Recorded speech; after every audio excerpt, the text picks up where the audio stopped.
This video was made in association with African Custom Knives. ACK is the leading US-based purveyor of South African handmade cutlery. Head over to AfricanCustomKnives.com for exclusive deals on rare custom knives. What is up, everybody, and welcome. In today's video, we're going to be taking a look at this Herucus Blomerus LL07. This is a custom order that I placed sometime shortly after Blade Show and took delivery right around New York Custom Knife Show. I'm very excited to be able to bring this knife to you guys. I've had it for about 6 or 7 weeks, actually closer to like 5 to 6 weeks, but I've been really amped to share this with you guys because this was one that I was really excited to order. I worked with African Custom Knives on this build, and Herucus really knocked it out of the park. So let's go ahead and jump in. We're going to look at some stats before we talk about the features and flaws, starting with the overall length. And that is going to be 8 inches. 8 inches, I think. Right about 8 inches. Perfectly reasonable size. Let's check out a size comparison up against the PM2 and the RAT2. Starting to lose my voice a little bit. You know, sometimes I record these videos multiple in a row. Bam. So you can see here it is just shy in terms of length of the Paramilitary 2. Yeah, just shy. But ultimately, it's going to be much skinnier in terms of tallness, a little bit simpler in terms of the design as far as all the little curves and things go. So you can see, kind of, again, falls right into that middle area in terms of size. I like this because the handle length is long enough to accommodate large hands, maybe not extra large hands, but definitely to accommodate large hands in the way the Paramilitary 2 does, because what you can see is the actual handle grip area on a PM2, excluding the choil, is really only from here to here, which, let's go ahead and measure that for posterity, shall we? That's only like a little bit over 3.5 inches, but you can get your hand on the whole, the entirety of this, which is closer to 3.8 inches. So a little bit more useful grip area on this knife in terms of compared to the RAT2 or the PM2, just because they have so much contouring. So that's something that I can appreciate. You can get more customers in on the same model, which is good. And then ultimately you have this pretty useful sort of cutting edge. The blade length is good. The thickness of the blade stock is relatively thin, even thinner than the PM2 by a notable amount. So ultimately, it's a really great package. However, when we go look at the weight, and I only know this because the last knife that I did a video on was this knife, and it was 3.28 ounces. And it's a little bit smaller. But this knife I feel like this knife is considerably heavier. It's got zirconium bolsters. It's got an N690 steel backspacer instead of G10. So let's go ahead and check out the weight on this thing, because I'm really curious to see what it is. So again, I'm thinking this is going to be on the heavier side, maybe like 4 to 4.25 ounces. Yeah, right on the money. So at 4.09 rather, it's, that's basically 4 ounces, right? It's pretty reasonable. It feels a little bit more like a brick in the hand. I think that's due to the steel backspacer, just because it's providing more weight on sort of the backside. So here, let me get this out of the way. Sort of when you hold a knife, a lot of the weight tends to be distributed kind of through the blade and then through the bolsters, especially when you have a bolstered knife. So this is carbon fiber, this is zirconium. So typically when you're holding the knife, you might expect it to be a little bit top heavy, but a little bit lighter on the back end. And if we had a G10 backspacer or a carbon fiber backspacer, that very well may be the case. This knife feels a little bit heavier when you're holding it, just because that weight is a little bit more evenly distributed. So it doesn't feel like a light knife with heavy bolsters. It just feels like a heavy knife because you have the bolsters kind of pulling down on this side and the backspacer pulling, gravity pulling it on this side. So it just overall feels like it's a little bit heavier. But again, at 4 ounces, it's really not that heavy. So that's great. Let's go ahead and jump into the features and flaws. The first thing that I want to do is, as usual, give you guys kind of a materials and a material showcase and an aesthetic showcase before I go getting fingerprints all over the knife. Now, there's a lot going on aesthetically with this knife. I might take an extra moment compared to other videos on this one because, again, this is a custom order for me. I'm very happy with the way this turned out.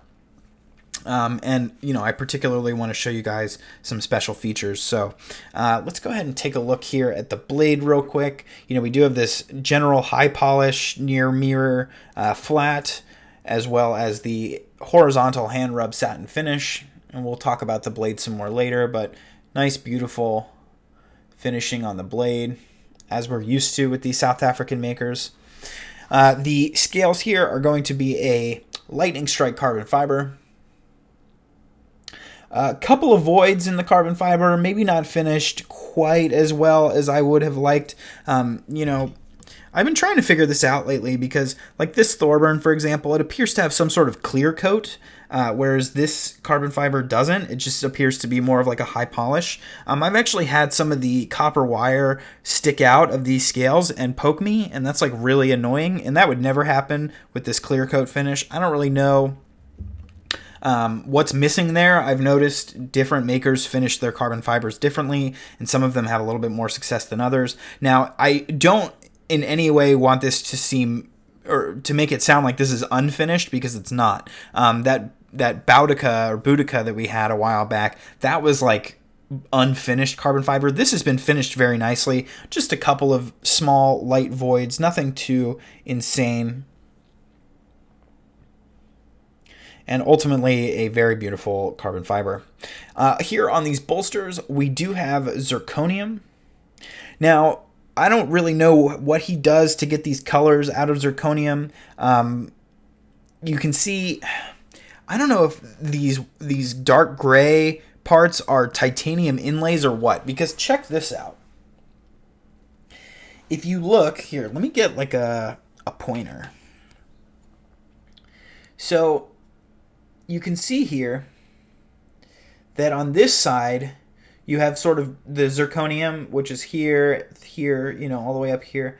And then you can see right here, there's a transition point. And all the way around, it transitions to this light gray color. See that? It's all the way around this edge. Actually, yeah, it is. All the way around that edge. But then if you look at it from the top, it's only this little lip. This is actually the darker color back here. And then on this side, it only goes, it looks like an inlay or an onlay into the zirconium. So I don't know what's going on there, guys. I did message Herucus on Instagram. I probably should have emailed him. He's actually talked to me in Instagram comments since I messaged him, which makes me think that he just didn't get the DM or that he doesn't like to communicate via DM. I probably should have looked deeper into that, but I was trying to ask him a couple questions about how he gets these finishes on these bolsters, but quite frankly, I don't know if he would actually tell me even if I asked. A lot of these guys like to keep some of their secrets to themselves, but I have no idea how he's getting all these different finishes on this bolster, other than that it looks like this gray part is some sort of onlay. I don't really know how he's pulling that off, because there's like no... I don't know, guys. I'm not enough of an expert to tell you what's going on here.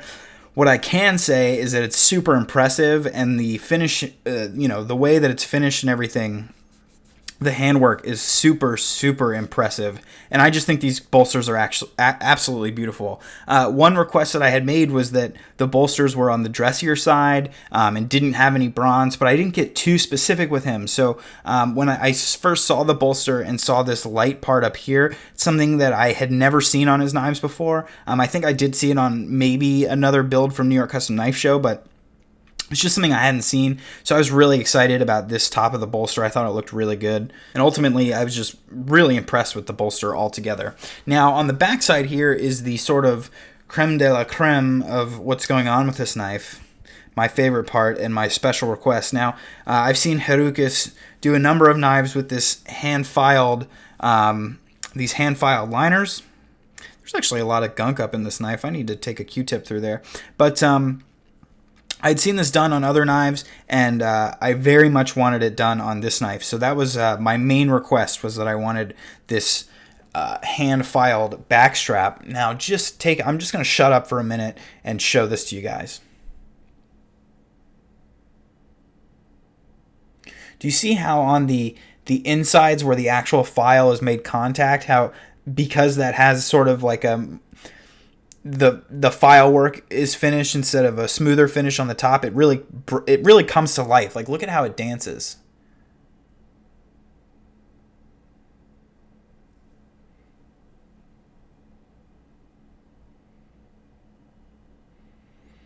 So I was very, very, very happy with this backstrap. It's my favorite part of the knife, hands down. I put a couple pictures of it on Instagram, and I haven't done it justice yet. I really don't think so. I was really excited to be able to show this to you guys on video, because the work is just absolutely impeccable. I am a super big fan. Okay, so let's go ahead and jump into some of the more objective stuff. First, of course, is the ergonomics. As I mentioned before in the size comparison, Saber Grip's pretty self-explanatory, right? We have a pretty generic handle shape. This little nub here doesn't really get in my way at all. My pinky and my ring finger kind of fall with it in between, so it's kind of a non-issue. I had already owned an LL07. If you guys want to see that video, you can go check it out. And so I kind of knew what I was getting into in terms of the ergonomics and everything. This model was specifically requested by me. Now, a problem that I had on the other LL07, and this has been a problem on some of Herucus's smaller knives, is that he tends to ride a line when it comes to breaking his edges, meaning, the edge starts as a 90-degree angle, and then you sort of take sandpaper or whatever you use to break an edge to kind of smooth it out. Now, his big knives seem to not have this problem at all. Some of his smaller knives seem to be better at it than others. Certain other part-time makers in South Africa, particularly Francois Masson, of note, have left me wanting for better broken edges. They're usually very sharp around the edges. And that was a big problem that I had with the previous LL07 that I had, was that the edges weren't really broken, and I ended up selling that knife because I didn't super much like it. Now, this one is much better. I do know that Herucus doesn't break his edges quite as much as like Andre Thorburn, because it's like a design choice. It's aesthetic for him. It does give you much cleaner, more defined lines, but I would argue that you really need to break them a little bit, otherwise it's just not comfortable to hold. So he did do that successfully on this knife. All of these edges are broken very well, except there's one area where they're not, and it's right on this edge. Let's see if I can show you. So this side is broken very well. You can kind of see how it's just barely at a curve.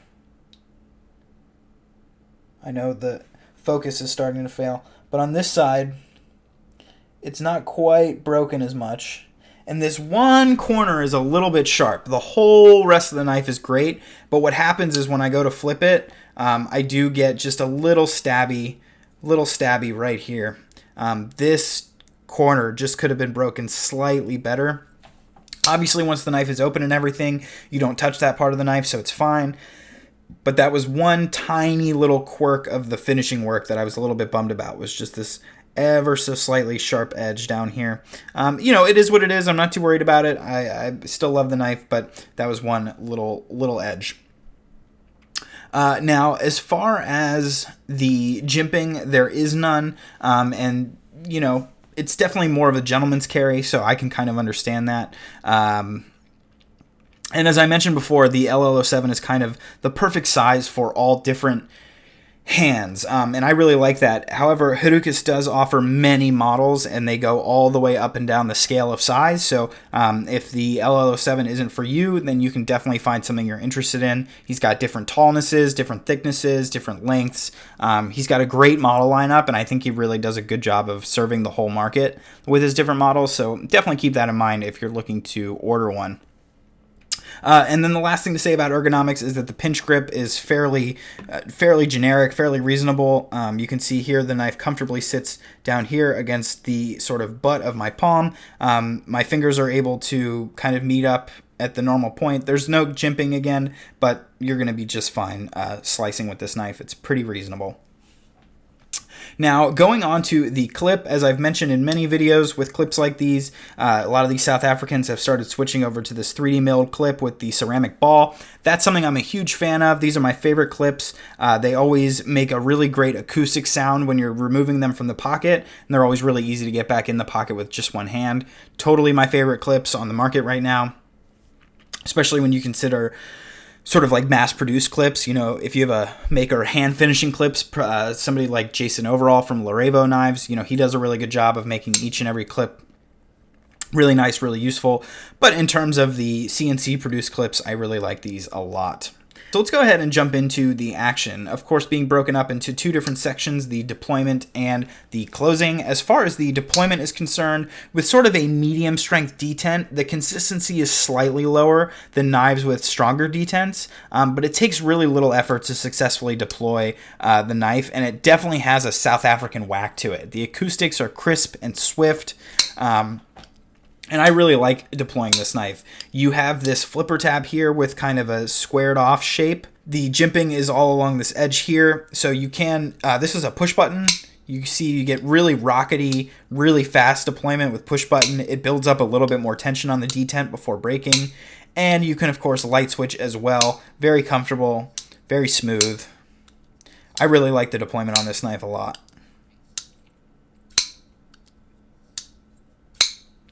And then moving on to the closing action is incredibly smooth. It's a little bit hydraulic like a Thorburn. It's very fun to play with. I might have preferred a slightly stronger detent in terms of the deployment, but you know, the closing action on this is effortless. It's incredibly smooth, and so if it took sort of a medium strength detent to be able to achieve that, then I'm totally comfortable with that.